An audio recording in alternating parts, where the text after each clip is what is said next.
Miss Broderick. I am the school counselor at Bass Elementary School. And if you're like me, we have been missing each other. Teachers have been missing their students, and hopefully students have been missing their teachers. Like my last video, I said that one of the things I miss the most is going into classroom and reading some of my favorite books with those students and us doing an activity together. I love my job because instead of teaching science and math and reading and writing, I teach and help kids with their emotions and how they're feeling and how they respond to situations. And if I'm honest with myself and with you, one of those emotions that I've been missing or I haven't really been feeling a lot is the feeling of peace, of being peaceful.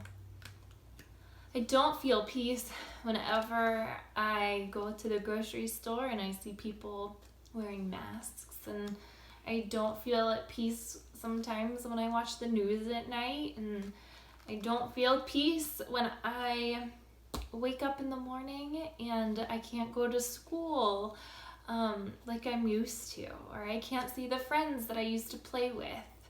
And that kind of bums me out. And so I think recently I've been looking a lot for some peace in my life.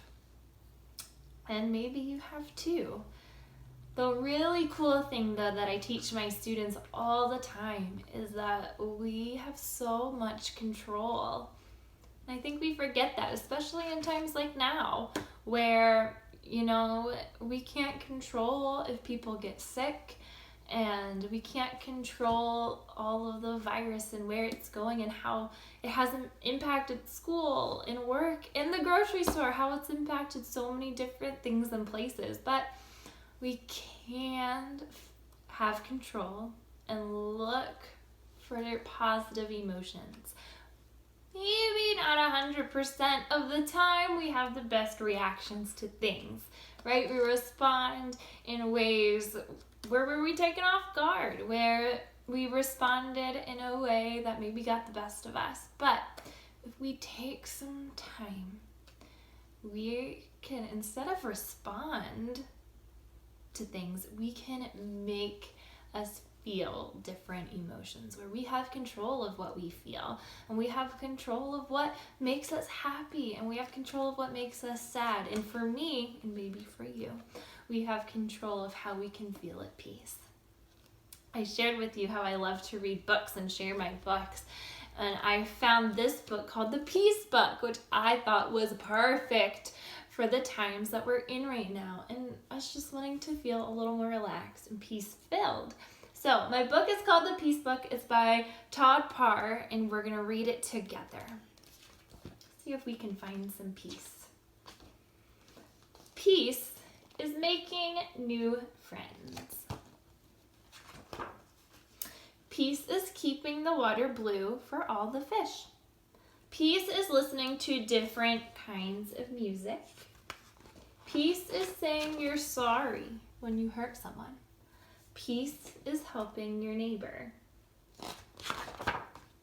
Peace is reading all different kinds of books. Peace is thinking about someone you love. Peace is giving shoes to someone who needs them.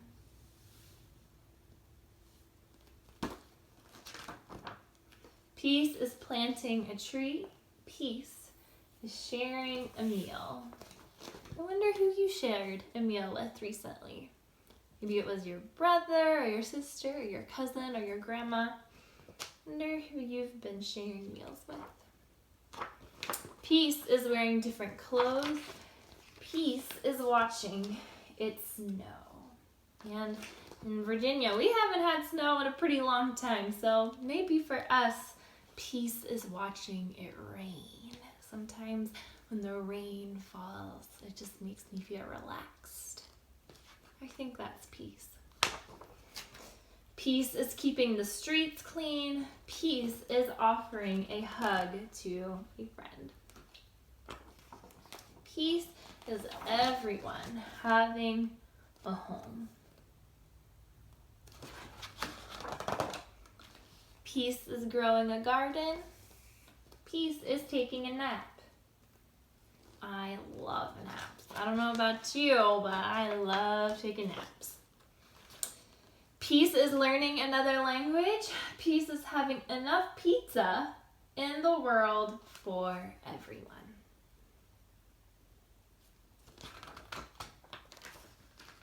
Peace is keeping someone warm. Peace is new babies being born.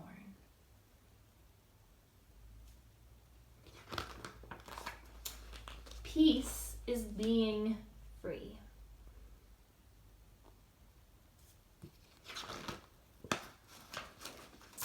Peace is traveling to different places. Peace is wishing on a star.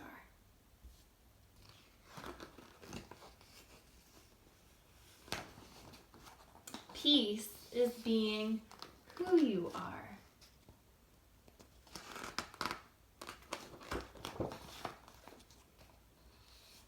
Peace is being different, feeling good about yourself, and helping others. The world is a better place because of you. Love, Todd. And remember, Todd is the author of our book. He wrote our book.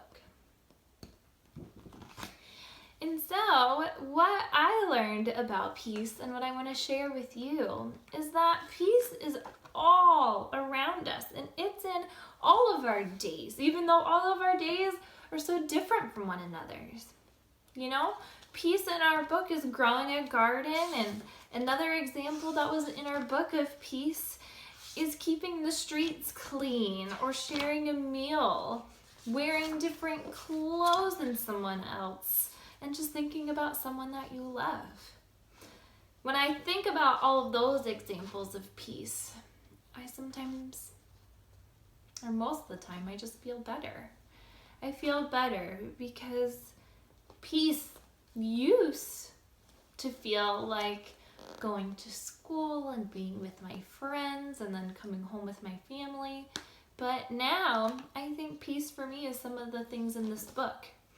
One of the ways that I feel peace is reading books, and that's why I like to make these videos and share some of my books with you, because I hope that you like to read books too.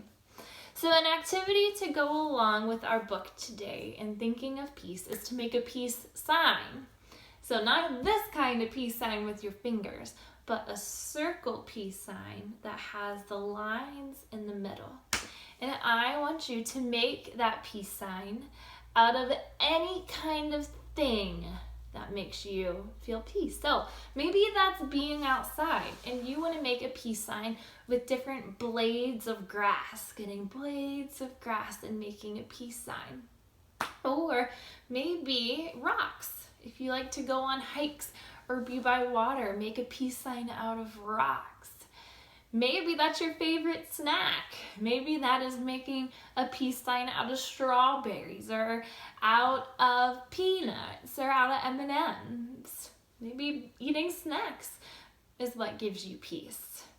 For me, it's books. And so I'm going to show you the peace sign that I made with some of my books. Here is my peace sign that I made out of some books that I have.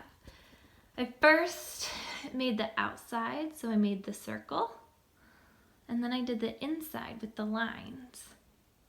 So maybe you're like me and finding peace is reading a good book, or maybe it is going outside or eating a snack.